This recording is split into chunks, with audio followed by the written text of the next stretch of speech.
world that shows that the houses of the zodiac had any prominence whatsoever 1000 BC and before. They didn't. That's when it was being developed. In 2239 BC, at the Great Flood, when the vapor canopy collapsed, that's when the sun was born and all the sun calendars. That's when the patriarchy took over the older matriarchal systems. This is when the priesthoods were born. Temple worship was designed over a 500-year period of development. They had basically instituted all new institutions that were focused on the sun. The moon had become very small in the sky because it wasn't magnified by the mesosphere anymore. So it was basically what we see today. The moon had, to the ancients, the moon had lost its power. But we have some very compelling data from Gerald Massey in the 1880s. Not only Gerald Massey, but and there's so many writers from that period of time that were showing that they can't find any data on the 12 houses of the zodiac. We can't find any of that. What they find, though, is a fascination in the ancient world with Orion's belt, with the 7 stars of the Pleiades, I still can't pronounce that word, the Pleiades, with Alpha Draconis, the eye of the dragon, and with the great and the lesser bear, Ursa Major, Ursa Minor.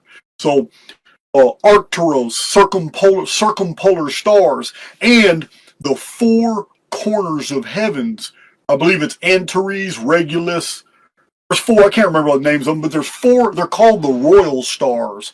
Before the zodiacal belt was there, the heavens were separated into 4 corners, these are the quadrants, and they formed the heavenly cross. The heavenly cross was square, and the 4 royal stars were at the 4 corners. The eye of the dragon was at the top, which makes a gigantic cosmic pyramid.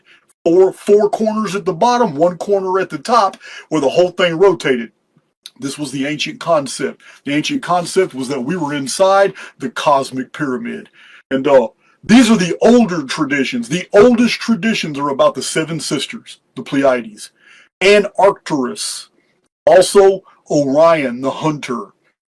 The dragon of the circumpolar stars called Draconis, and his eye, Alpha Draconis. And how the bear overcame the dragon. This was the most ancient epos. This is what was believed. This is all far older than the development of the zodiac.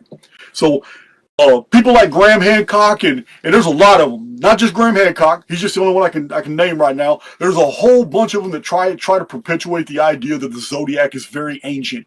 And one of the things that they love to cite is the zodiac of Dendera. The zodiac of Dendera is in Egypt, so it sounds like it's really old, doesn't it? And it's a zodiac, so that's evidence, because Egypt is ancient, and if it had a zodiac, then, well, hell, all this stuff they say about the zodiac must be true, right?